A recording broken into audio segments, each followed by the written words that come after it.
गुरवे नमः। श्रीचैतन्यमनोभीष्टं स्थापितं येन भूतले स्वयं रूपा कदा मह्यं ददाति स्वपदान्तिकं। वन्देऽहं श्रीगुरुं श्रीयुतपदकमलं श्रीगुरुं वैष्णवांश श्रीरूपं साग्रजातं सहगण रघुनाथान्वितं तं सजीवं साद्वैतं सावधूतं परिजनसहितं कृष्णचैतन्यदेवं श्रीराधा कृष्णपादां सहगण ललिता श्रीविशाखान्वितां च। हे कृष्णा करुणा सिन्धो दीनबन्धो जगत्पते गोपेश गोपिका कान्ता राधा कान्ता नमोऽस्तुते। तप्त काञ्चन गौराङ्गी राधे वृन्दावनेश्वरी वृषभानुसुते देवी प्रणमामि हरिप्रिये।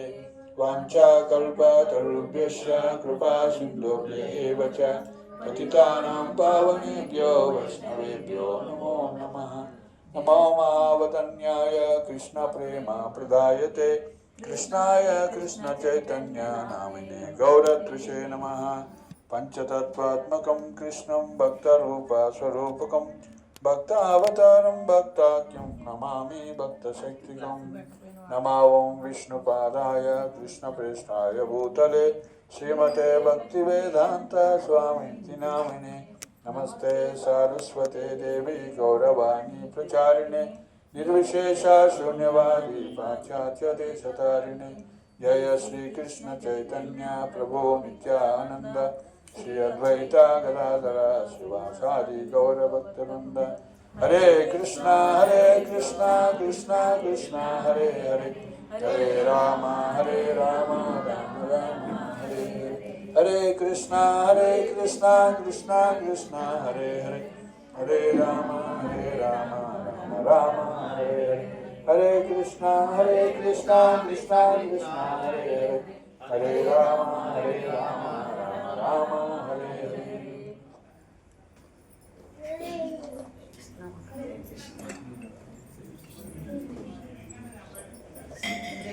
ओम नमो भगवते वासुदेवाय। ओम नमो भगवते वासुदेवाय। ओम नमो भगवते वासुदेवाय। ओम नमो भगवते वासुदेवाय। ओम नमो भगवते वासुदेवाय। ओम नमो भगवते वासुदेवाय। नारायणं नमस्कृत्यं नारायणं नमस्कृत्यं नरं चैव नरोत्तमं नरं चैव नरोत्तमं देवीं सरस्वतीं व्यासं देवीं सरस्वतीं व्यासं ततो जयमुदीरये। जयमुदीरये। नष्टप्रायेषु अभद्रेषु नित्यं भागवत सेवया भागवतेरुत्तमश्लोके भक्तिर्भवति नैष्ठिकी। कृष्णाय वासुदेवाय देवकी नन्दनाय च नन्दगोपकुमाराय गोविन्दाय नमो नमः। नमः पंकजनाभाय नमः पंकजमालिने नमः पंकजनेत्राय नमस्ते पंकजांग्रये। मुखं करोति वाचालं पंगुं लंघयते गिरिं यत्कृपातमहं वन्दे श्रीगुरुं दीनतारिणं परमानन्दमाधवं श्रीचैतन्येश्वरं परं। हरे कृष्ण। సో ఈరోజు మనం శ్రీమద్ భాగవతంలో ఒక శ్లోకం చెప్పుకున్నాము. శ్రీమద్ భాగవతంలో 18,000 శ్లోకాలు ఉంటాయి. కృష్ణద్వైపాయన వ్యాసుడు రచించినటువంటి శ్రీమద్ భాగవతం ఇది.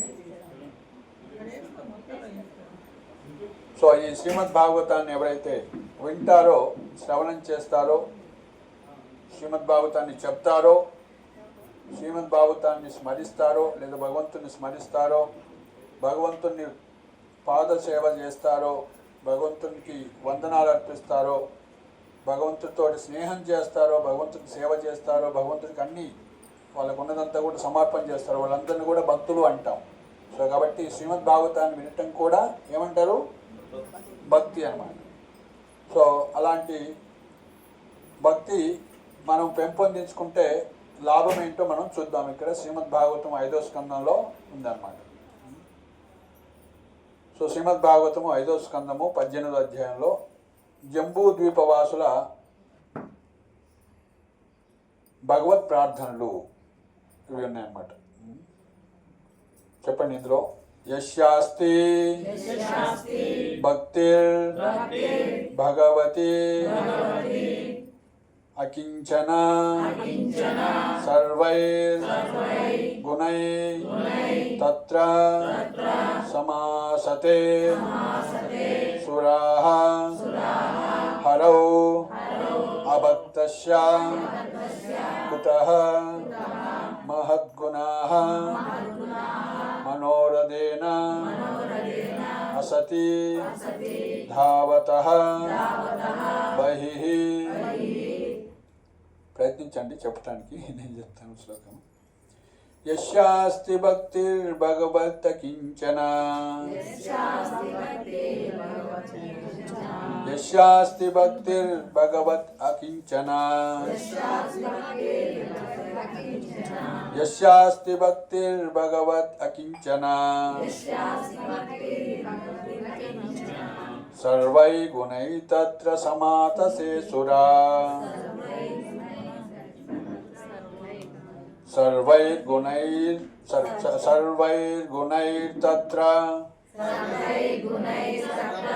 సర్వైర్గుణైర్తత్ర సమాసతే సురాః సమాసతే సురాః సర్వైర్గుణైస్తత్ర సమాసతే సురాః గుణైస్తత్ర సమాసతే సురాః సర్వైర్గుణైస్తత్ర సమాసతే సురాః గుణైస్తత్ర సమాసతే సురాః హరావభక్తస్య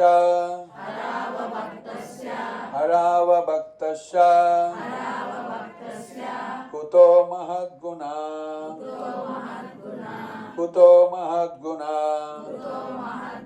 హరావభక్తస్య కుతో మహద్గుణా హరావభక్తస్య కుతో మహద్గుణా మనోరథేన అసతి ధావతో బహిః మనోరథేన అసతి ధావతో బహిః అసతి మనోరథేన సతి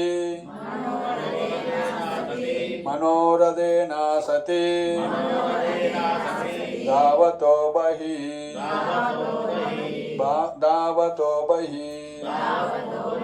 మనోరథేన సతి ధావతో బహిః మనోరథేన సతి ధావతో బహిః. ఓకే, ఇలా చెప్పింది 2 పాయింట్లు. భక్తి వల్ల లాభాలేంటి, భక్తి లేకుంటే ఏం గుణాలు లేవు అని చెప్తున్నారు. ఓకే, తాత్పర్య భాషలో శీల ప్రభుపాద ద్వారా శీల ప్రభుపాదికి జయ. దేవదేవుడకు వాసుదేవుని ఎడ అనన్య భక్తి కలిగిన వాని యందు సమస్త దేవతలు ధర్మజ్ఞాన వైరాగ్యాది వారి మహద్గుణములు ప్రకృతమగును. ఇది అట్లుండగా భక్తి రహితుడై ఉండి లౌకిక కర్మల యందు నియుక్తుడైన వాడు ఎటువంటి సద్గుణములను కలిగి ఉండడు. అట్టివాడు యోగ సాధన యందు నిష్ణాతుడైనను లేదా న్యాయబద్ధంగా కుటుంబమును బంధువులను పోషించువాడైనను మనోరథముచే నడుపబడి భగవద్మాయచే సేవించవలసి ఉండను. భగవద్మాయనే సేవించవలసి ఉండరు. అట్టి వాని యందు సద్గుణములు ఎట్లు కలుగును చెప్పండి. దేవదేవుడగు వాసుదేవుని ఎడ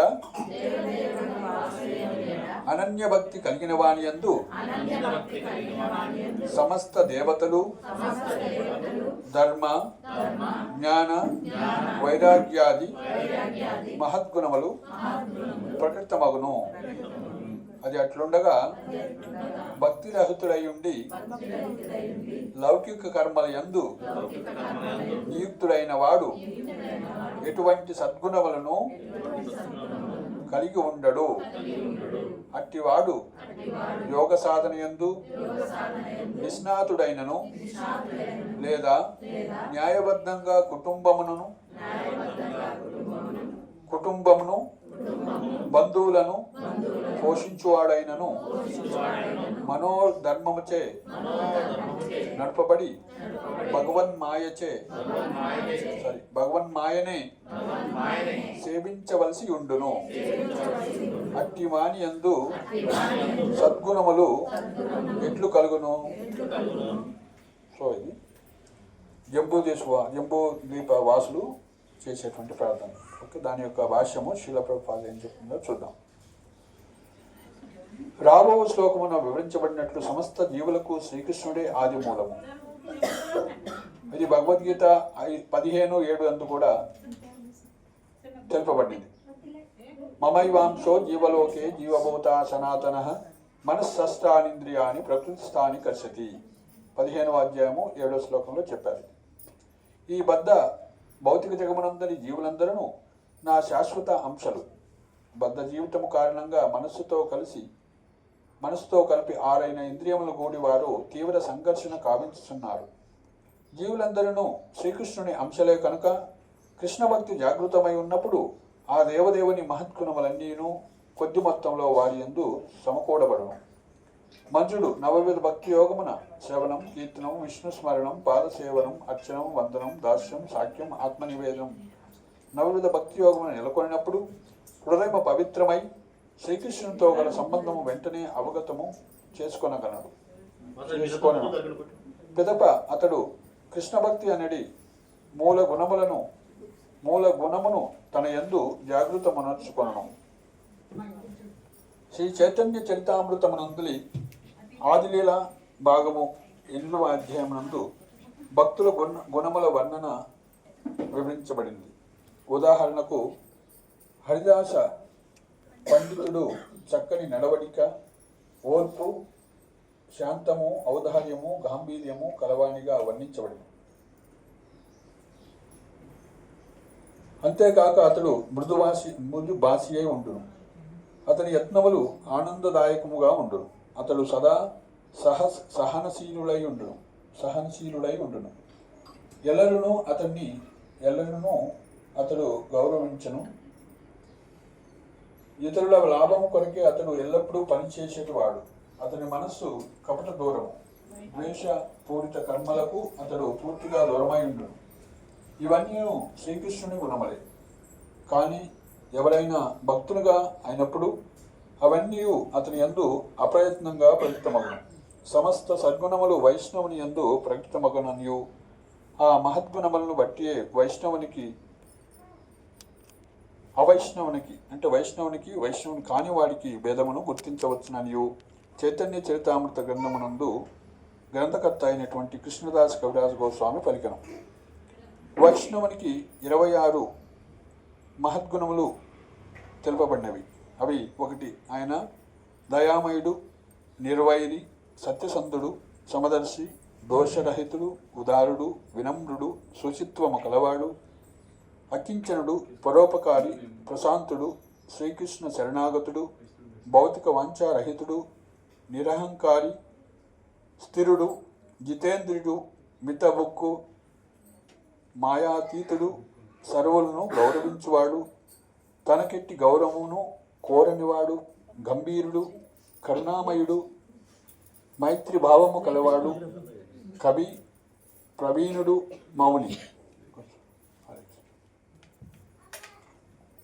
ఇవి 26 లక్షణములు చైతన్య చరితామృతంలో వైష్ణవుడికి ఇచ్చినటువంటి లక్షణములు. హరే కృష్ణ కృష్ణ కృష్ణ హరే హరే, హరే రామ రామ రామ హరే హరే. యస్యాస్తి భక్తిర్భగవత కించన సర్వైర్గుణైస్తత్ర సమాతసే సురా. హరావభక్తస్య కుతో మహద్గుణాః మనోరథేన సతీ దావతో బహిః. ట్రాన్స్లేషన్ మరొకసారి. దేవదేవుడకు వాసుదేవుని ఎడ అనన్య భక్తి కలిగిన వాని యందు సమస్త దేవతలు ధర్మజ్ఞాన వైరాగ్యాది వారి మహద్గుణములు ప్రకృతమవును. ఇది అట్లుండగా భక్తిరహితుడై ఉండి లౌకిక కర్మల యందు నియుక్తుడైన వాడు ఎటువంటి సద్గుణములను కలిగి ఉండడు.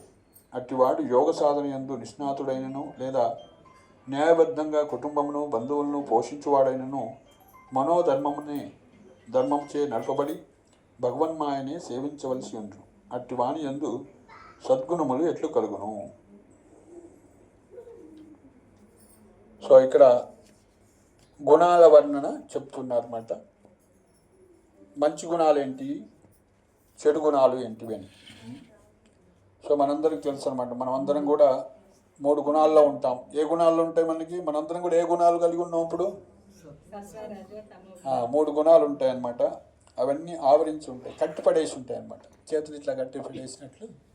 సో సత్వగుణంలో ఉన్న వాళ్ళు ఒక విధంగా ప్రవర్తిస్తారు, రజోగుణంలో ఉన్న వాళ్ళు ఇంకొక విధంగా ప్రవర్తిస్తారు, తమో గుణంలో ఉన్న వాళ్ళు ఇంకో విధంగా ప్రవర్తిస్తారు. అలా ఆ 3 గుణాల్లో మళ్ళీ సత్వగుణంలో కూడా మళ్ళీ రజోతమో వేరియేషన్స్ ద్వారా అలా 3 × 3 9, అలా 9 రకాల గుణాలు ఉంటాయట. ప్రధానంగా 3 ఉంటాయి, అవి 9 అవుతాయి. ఎందుకంటే సత్వగుణంలోనే ఆ లెవెల్స్ ఉంటాయి అన్నమాట. సో రజోతమ ఎంత మిక్స్ అయి ఉంది అన్నదన్నమాట. మళ్ళీ ఆ విధంగా ఆ 9 గుణాలు ఇంకొక 9 రకాలుగా, అంటే సత్వ రజోతమ కూడా ఎంతెంత డిఫరెన్స్గా ఉంటుందో దాన్ని బట్టి 9 × 9 81 ఉంటాయి అన్నమాట. 81 వెరైటీస్. ఆ 81 వెరైటీస్ ఒరిజినల్ 3 గుణాలు మొత్తం 84 వెరైటీస్. సో ఆ విధంగా ఈ లోకంలో చూస్తే 84 లక్షల వెరైటీసు జీవరాశులు ఉన్నాయని చెప్తారన్నమాట. పద్మపురాణంలో చెప్తారు. ఆ 84 లక్షల వెరైటీస్ గుణాలు ఉండటం వల్ల అలాంటి కోరికల్ని మనం కలిగి ఉంటామన్నమాట. సో కాబట్టి ఈ లోకంలో ఉన్నటువంటి జీవులందరూ కూడా ఈ యొక్క ఏదో ఒక కేటగిరీకి త్రిగుణాలు కలిగి ఉంటాయన్నమాట. కానీ భగవంతుడు త్రిగుణాతీతుడు. భగవంతుడు ఈ త్రిగుణాలు సత్వరజోతమో గుణంలో ఉండడు అనమాట. అందుకే ఆయన ఒక్కోసాట వేదంలో ఏమంటున్నారు?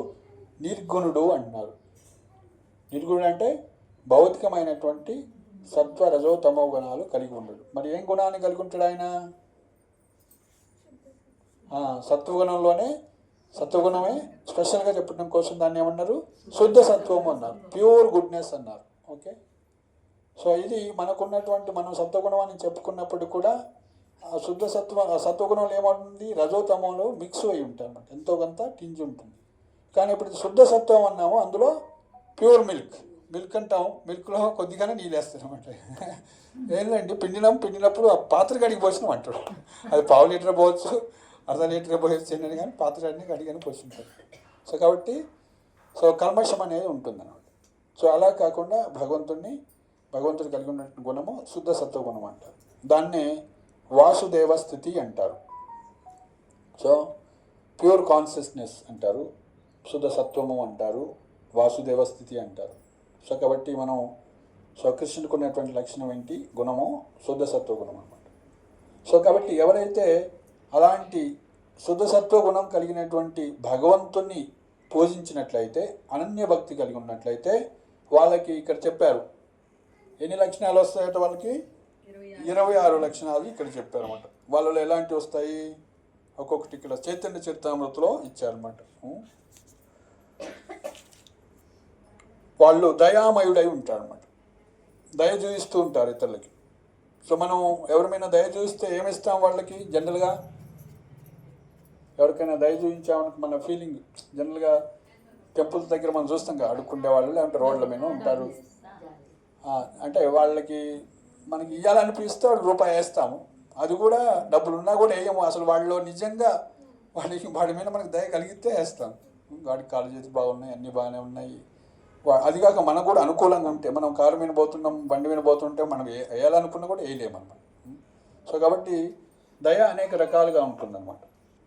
సో కానీ నిజమైన దయ అంటే ఏంటంటే వాడిని పట్టుకొని వచ్చి వాడికి ఒక ఉద్యోగం ఇప్పిస్తే వాడు అడుక్కుంటేది మానేస్తాడు. అంతేనే కదా? అడుక్కోవాల్సిన అవసరం ఉంది. ఎవరికి ఆహారం లేకుండా ఎవరు లేరు కదా. సో ప్రతి ఒక్కరికి వాళ్ళ సంబంధికులు ఉన్నారు, ఏదో సమ్ ప్రాబ్లం వల్ల అలా తయారయ్యారు. సో కాబట్టి రూట్ కాజ్ ఏంటో కనుక్కొని దాన్ని తీసేస్తే అడుక్కుంటే పరిస్థితి లేకుండా కూడా చేయొచ్చు. ఉదాహరణకి ఎవరైనా అడుక్కుంటున్నారు అనుకోండి, అమ్మ మీరు కూరగాయలు కొట్టు పెట్టుకోండి చక్కగా అని, అంటే కూరగాయలు పెట్టుకుంటావు, 200 పెట్టి తెచ్చుకుంటావు, 250 సంపాదించుకుంటావు, నీకు ఒక పూటకి 100 రూపాయలు వస్తుంది, సరిపోతాయి. సో కాబట్టి నువ్వు ఎవరి నుంచి యాచించాల్సిన అవసరం లేదు. కానీ ఉన్నతమైనటువంటి దయ ఏంటంటే అలాంటి భౌతిక విషయాలు మనం ఎన్నో చేయొచ్చు. ఆర్థికంగా వాళ్ళు ఏ విధంగా బాగుపడవచ్చో మనం మార్గాన్ని చూపించవచ్చు, బట్టలు పెట్టవచ్చు, అన్నం ఇవ్వచ్చు ఆకలి అయితే. కానీ ఆకలి అయితే అన్నం ఎన్ని రోజులు పెడతాం మనం? రోజు పెడతామా? మన ఇంటి దగ్గర ఉన్న మన సొంత వాళ్ళకే మనం స్వీకరించుకుంటాం. ఇక నీకేం పని లేదు, ఇదే పని, నేను నీకు సేవ చేయడం సరిపోయిందా అంటాం. సో కాబట్టి దయ అనేది నిజమైన దయ ఏంటంటే, సో మనకి ఈ లోకంలో ఈ ఆకలి, దప్పికలు ఇవన్నీ కూడా త్రివిధ తాపాలని ఉంటాయన్నమాట. ఈ తాపాల నుంచి పూర్తిగా దూరం చేసే మార్గమే కృష్ణ భక్తి అన్నమాట. సో భగవద్ధామం పోతే అక్కడ ఉన్నటువంటి చింతామణులు ఉంటాయి అన్నమాట. ఏమి కోరుకుంటే అవి ఇస్తాయి. కామధేనువులు ఉంటాయి, కల్పవృక్షాలు ఉంటాయి. మనకి ఇలాంటి భౌతిక ఆకలి ఏమి ఉండదన్నమాట. సచ్చిదానంద శరీరం ఉంటుంది. కృష్ణుడికి ఆకలి అవుతుందా? కాదా? అవుతుందా? అవుతుంది, కాదు, రెండు కరెక్టే. అదే కృష్ణ ఫిలాసఫీ, అచింత్య భేద అభేదత్వం అన్నమాట. కృష్ణుడికి ఆకలి కాదు, కానీ ఒక ఆకలి ఉంది, ఏంటి? భక్తి ఆకలి, ప్రేమ ఆకలి అంటారు. సో మీరు చేసినటువంటి వంటకం మీద ఆయనకి లేదు, కానీ మీ చేతి నుంచి తినాలని కోరిక, అమ్మ వంట తినాలని కోరిక, అంతే. సో కాబట్టి ప్రేమ అనేది లేదా భక్తి అనేది కృష్ణుడికి, భక్తితో పెడితే ఆయన తింటాడు అన్నమాట. పత్రం పుష్పం ఫలం తోయం యోమే భక్త్యా ప్రయచ్చతి తదహం భక్తి ఉపాహృతం అస్నామి, తింటాను అన్నాడు. అస్నామి ప్రయతాత్మన అన్నాడు. సో కాబట్టి మనం కూడా కృష్ణ భక్తులైతే ఏం చేస్తామంటే కృష్ణ భక్తిని వాళ్ళకి ఇస్తామన్నమాట. మా మీద శ్రీల ప్రభుపాదులు వారు దయ చూపించి పుస్తకాలు రాశారు కాబట్టి, ఇస్కాన్ను స్థాపించారు కాబట్టి మనము మన ఆధునిక సమాజంలో చదువుకుంటూ ఉన్నాం. మనం డాక్టర్ కావాలని, ఇంజనీర్ కావాలని, లాయర్ కావాలని, ఐఏఎస్ కావాలని, ప్రెసిడెంట్ కావాలని, ఇట్లా మన లక్ష్యాలు పెట్టుకున్నాం. రజోగుణ వాళ్ళు ఉన్నంత వాళ్ళంతా అడ్మినిస్ట్రేటర్స్ కావాలనుకుంటారు, సత్వగుణంలో ఉన్న వాళ్ళంతా టీచర్స్, ప్రొఫెసర్ కావాలనుకుంటారు. సో తమోగుణంలో వాళ్ళు కష్టపడి 10th పాస్ కావటమే కష్టపడతారు అనమాట. ఎందుకంటే చిట్టీలు రాసి అన్నీ ఏదో మాయ చేసి మేనేజ్ చేస్తారు, కానీ ఇంటర్లో చిట్టీలు కొట్టలేరు కదా, మళ్ళీ డిగ్రీలో చేయలేరు, లేకుంటే ఐఏఎస్ ఎగ్జామ్ రాయాలంటే కొట్టలేరు కదా, ప్రతి చోట కొట్టలేరు. ఏదో పాస్ అవుతారు, ఆడికే బోర్డర్గా. సో అలా కాకుండా పాపం నిజంగానే కష్టపడి చేసే వాళ్ళకి కర్మఫలం వస్తుంది. సో ఆ విధంగా కర్మయోగులు ఉంటారు. అదేవిధంగా కష్టపడి మరి ఇంకా ఆ కర్మను కూడా ఆశించకుండా, ఫలితాన్ని కూడా ఆశించకుండా త్యాగం చేసి ఆ విధంగా జ్ఞాన మార్గంలోకి వచ్చే వాళ్ళు కూడా ఉంటారు అన్నమాట. సో కర్మయోగులు ఉంటారు, జ్ఞానయోగులు కూడా ఉంటారు. సో వాళ్ళకన్నా కూడా ఉత్తమమైనది ఏంటంటే ఆ భగవంతుడు అన్నీ కలిగి ఉంటాడు కాబట్టి ఎవరైతే ఆ భగవంతుడి దగ్గరికి వస్తారో వాళ్ళకి ఆయన ఇలాంటి సద్గుణాలు అన్నీ ఇచ్చేస్తారు అన్నమాట. ఎందుకంటే సో మనం కష్టపడి కరోడుపతి కావటం అనేది చాలా కష్టం. సో అయ్యేవాళ్ళు అవుతున్నారు, కానీ భగవంతుడు లేదా కరోడుపతి దగ్గర వెళ్ళి మనం కరోడుపతి కావాలంటే ఎంతసేపు అవుతామండి? తెల్లవారేసరికి మనకి సో కొన్ని కోట్లు మన బ్యాంకులో ఉంటాయన్నమాట. మనం కూడా పొంగులేరు శ్రీనివాస్ రెడ్డి లాగా 400 కోట్లు ఆయన ఎంపీగా, ఎమ్మెల్యేగా డిక్లేర్ చేసిందన్నమాట. అఫ్కోర్స్ అందరికి కూడా ఉండొచ్చు, వాళ్ళు డిక్లేర్ చేయలేదు, వీళ్ళు డిక్లేర్ చేశారు. సో అట్లనే అలాంటి కరోడుపతి దగ్గర పోతే మనకు కూడా 100 కోట్లు ఉండొచ్చు, ఇవ్వచ్చు వాళ్ళు. సో భగవంతుడికి ఎన్ని కోట్లు ఉన్నాయి? మరి ఎన్ని కోట్ల సంపద ఉంటుంది భగవంతుడికి? ఆయనకి అనంత లక్ష్మణుడు సేవ చేస్తున్నారంట. సో మమ్మల్ని అడుగుతారన్నమాట, అరే మీకు భూయారు పెడతారండి, రోజు తినడానికి ఎట్లా వస్తుంది, మీరు ఎట్లా చేస్తారు, భోజనం ఎట్లా చేస్తారు, మీరు ఉద్యోగం చేయగలరా? డౌట్ వస్తుంది చాలా మంది. అడుగుతారు లేదా భక్తుల్ని? మమ్మల్ని అడుగుతారు చాలా చోట్ల. కొద్దిగా బస్సులో పోయేటప్పుడు 5 నిమిషాలు మాట్లాడడం అనుకోండి, మీకు ఎట్లా మెయింటైన్ చేస్తారు, మీకు తినడానికి ఎట్లా వస్తుంది మొత్తం లైఫ్ లాంగ్ అని అంటారు అన్నమాట. సో మేము ఒక ప్రశ్న అడుగుతాము, మీకు పిల్లలు ఉన్నారా అంటాం. ఎవరికైనా తల్లిదండ్రులు పిల్లలు ఉంటారు.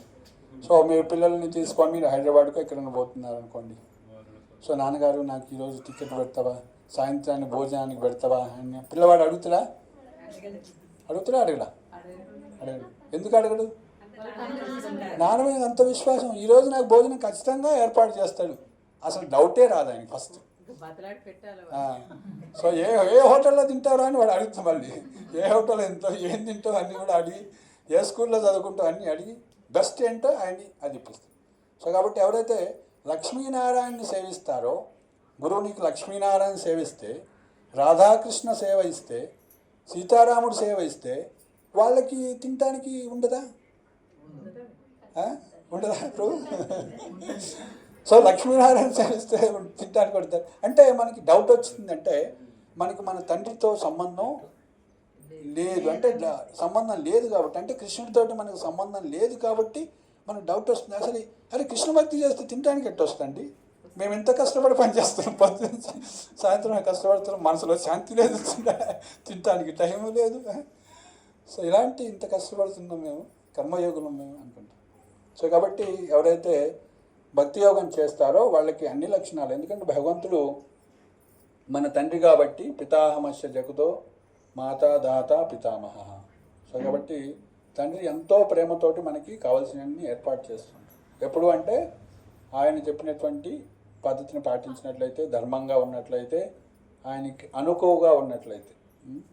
సో తండ్రి కోరుకునేదేంటి, మావాడు మంచిగా ఉండాలి, ప్లస్ మాట వినాలి, చెడు పనులు చేయకూడదు. మంచి వ్యక్తి అయి ఉండాలి, ప్లస్ నా మాట వినాలి. తప్పుడా అంటే తప్పు అయితే ఒప్పుకోవాలి, మంచి మార్గం ఓకే, ఈ మార్గాన్ని నేను పోతున్నాను ముందు పోమంటే పోవాలి. ఎందుకంటే ధర్మం అప్పుడే తెలియదు కాబట్టి తల్లిదండ్రులు ఎక్స్ప్లెయిన్ చేస్తుంటారు. ఎందుకంటే తెలుసుకున్నా కూడా అది అనంతమైనటువంటి ధర్మం, చివరి వరకు మనకి ఎంతో నేర్చుకోవాల్సింది ఉంటుంది. సో కాబట్టి ఈ విధంగా భక్తి యోగం చేస్తే మనకి అన్ని మంచి లక్షణాలు వస్తాయి. సో ఈ సంఘర్షణ అంతా మనలో లేకుండా ఉండాలంటే, కృష్ణుడితోటి మనకు ఉన్నటువంటి సంబంధం తెలవాలంటే శ్రీమద్ భాగవత పఠనం, శ్రీమద్ భాగవతాన్ని మనం వినాలి శ్రద్ధగా. అప్పుడు అరే నేను కృష్ణుడి అంశని మమ వంశ, ఇక్కడ ప్రభుపాద చెప్తున్నాడు, ఒక్క శ్లోకం చాలు, ఈ ఒక్క శ్లోకంతో చాలు మనం వైకుంఠం పోవటానికి, కృష్ణుడితో భక్తి చేసుకోవటానికి, శరణాగతి కావటానికి. మమ వివాంశో జీవలోకే జీవభూత సనాతన మనస్సష్టానింద్రియాన్ని ప్రకృతి స్థాని కర్షిత అని చెప్తున్నారు. అంటే మనమందరం కూడా భగవంతుడి యొక్క అంశము అని చెప్తున్నారు. మరి ఎందుకు ఈ లోకంలో సంఘర్షణలో ఉన్నాము అంటే, మనస్సు 5 ఇంద్రియాలు ఉన్నాయి, 6వ ఇంద్రియము మనస్సు అని చెప్తున్నాము. మొత్తం 10 ఇంద్రియాలు ఉంటాయి, 5 కర్మేంద్రియాలు, 5 జ్ఞానేంద్రియాలు, దాంతోపాటు 11వది మనస్సు. ముఖ్యంగా ఈ 5 ఇంద్రియాలు లేకుంటే జ్ఞానేంద్రియాలు లేదా 5 కర్మేంద్రియాల కన్నా కూడా ఈ మనస్సు ఎప్పుడైతే ప్రభావితం అంటే త్రిగుణాలతో ప్రభావితం అవుతుందో, మనస్సష్టానింద్రియాన్ని ప్రకృతి స్థాని కర్షితే, ప్రకృతి వల్ల ప్రభావితం అవుతుందో అప్పుడు మనకి సంఘర్షణ వచ్చింది. ఎందుకంటే మన తండ్రిని గుర్తించట్లేదు, మన తండ్రి లక్ష్మీనారాయణ మనం గుర్తించలేకపోతే, రాధాకృష్ణని మనం గుర్తించలేకపోతే మనం ఎవరిని పట్టుకుంటే ఏం లాభం? సో కాబట్టి మన ఇంటిని మన తండ్రిని మర్చిపోయాం. సో కాబట్టి అందుకే మనసుని మనం శుద్ధి చేసుకోవాలి. సో ఆ మనసుని శుద్ధి చేసుకోవడం కోసం అనేక యోగ పద్ధతులు భగవద్గీతలో చెప్పారు. ఏమి యోగ పద్ధతులు చెప్పారు? 4 యోగ పద్ధతులు: కర్మయోగము, జ్ఞానయోగము, ధ్యాన యోగము, భక్తి యోగం చెప్పారు. సో అన్నిటికన్నా శ్రేష్టమైనది ఏంటి? భక్తి యోగం అనేది సులభమైనటువంటిది అనమాట. అది ఇంట్లో కూర్చొని కూడా మనం భగవంతుడి యొక్క భక్తి చేయవచ్చు, హిమాలయాలు పోయి కూడా చేయవచ్చు అనమాట. సో కాబట్టి మనం హిమాలయాలు పోవాలంటే టైం లేదు కాబట్టి, సో మన ఇంట్లోనే మనం భక్తి చేసుకోవచ్చు. స్త్రీ అయినా, పురుషుడైనా, పిల్లవాడైనా, పెద్దవాళ్ళైనా, యువకుడైనా, ముసలివాడైనా ఎవరైనా కూడా భక్తి చేసుకోవచ్చు. మాన్హి పార్థ వ్యపాస్త్రిత్ర ఏపి యాంతి పరాంగతి స్త్రీయో వైశ్యో శూద్ర అని చెప్తున్నారు. ఎవరైనా సరే వాళ్ళు, స్త్రీలు కానీ, శూద్రులు కానీ, వైశ్యులు కానీ, బ్రాహ్మణులు కానీ, ఎవరైనా సరే భక్తి చేసి నన్ను పొందవచ్చు అని భగవంతుడు చెప్తున్నారు. సో కాబట్టి మనం చూస్తామన్నమాట, శ్రీమద్ భాగవతంలో పాండవులు ఉన్నారు, 5 పాండవులు ఉన్నారు, ద్రౌపది ఉంది, కుంతిదేవి ఉంది, వీళ్ళంతా మహాభక్తులు అనమాట. సో నెక్స్ట్ బృందావనంలో వాసులు, గోప బాలురు ఉన్నారు, గోపికలు ఉన్నారు, యశోదమాత, నందమహారాజు, వీళ్ళంతా స్త్రీలు ఉన్నారు, పురుషులు ఉన్నారు, వైశ్యులు ఉన్నారు, దేవకి వసుదేవులు, క్షత్రియులు ఉన్నారు. సో వీళ్ళ విధంగా క్షత్రియులు ఉన్నారు, వైశ్యులు ఉన్నారు, స్త్రీలు ఉన్నారు, అందరూ కూడా ఉన్నారు అన్నమాట. సో కాబట్టి భక్తి చేయటం అనేది అన్ని యోగాల కన్నా సులభమైనటువంటిది. సో కాబట్టి అలాంటి భక్తి చేస్తే మనకేమొస్తుందంట, ఈ దయ. మరి ఏం దయ చూపించాలి అంటే, అరే వీళ్ళు తల్లిదండ్రులు మర్చిపోయారు, తల్లిదండ్రులు గుర్తు చేద్దామని ఈ భక్తినే ప్రచారం చేస్తాం అన్నమాట. అంటే ప్రయత్నిస్తూ ఉంటాం వాళ్ళకి కృష్ణ కాన్షియస్నెస్ ఇవ్వటానికి. వాళ్ళు కొద్దిగా బుద్ధిమంతులు అయినట్లయితే వాటికి కొంచెం సాధారణంగా మనం దాన్ని యాక్సెప్ట్ చేయం. మీరందరూ తిలకాలు పెట్టుకోండి ఈ రోజు నుంచి అంటే మీరు యాక్సెప్ట్ చేస్తారు ఇమీడియట్గా. సో అమ్మ ఎప్పుడు గుర్తొస్తుంది? బయటకు పోతా ఉన్నాం, అమ్మ ఎప్పుడు గుర్తొస్తుంది? కాలికి దెబ్బ తగిలితే అమ్మ అంటాం మనం టక్కున.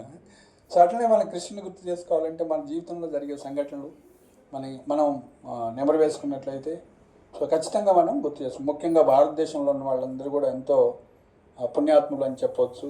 మన సంస్కృతిని మీ అందరి పేర్లు అడిగాం కదా, లక్ష్మి, ధనలక్ష్మి, కళ్యాణి, కమల, అన్ని పేర్లన్నీ కూడా సో అన్ని దేవతల పేర్లు లేదా భగవంతుడి యొక్క పేర్లే ఉన్నాయి. సో కాబట్టి మనకి అలాంటి సదవకాశం ఉందన్నమాట. ఇప్పుడు దాకా మనం హరే కృష్ణ మంత్రం చెప్పాం కదా, హరే కృష్ణ కృష్ణ కృష్ణ హరే హరే, హరే రామ రామ రామ హరే. సో దాని అర్థం ఏంటో తెలుసా ఎవరన్నా? కొత్త వాళ్ళు చెప్పండి. హరే కృష్ణ మహామంత్రం మనం చేసాం, దాని మీనింగ్ ఏంటి, దాని ఉద్దేశం ఏంటి, పర్పస్ తెలుసా? అర్థము మీనాక్షి గారు చెప్పాలి. మీరు బృందావనం వస్తున్నారు కాబట్టి తెలుసుకోవాలి. సో హరే అంటే భగవంతుడి యొక్క శక్తి, okay, energy of the lord. Krishna అంటే భగవంతుడి యొక్క నామము, రామ అన్న భగవంతుడి యొక్క నామం. అందులో 3 పదాలు ఉన్నాయి, Hare Krishna Rama. Hare Krishna Krishna Krishna Hare Hare, Hare Rama Rama Rama. O energy of the lord. Hare అంటే O energy of the lord అన్నమాట. నెక్స్ట్ కృష్ణ అంటే భగవంతుడి యొక్క పేరు. ఓ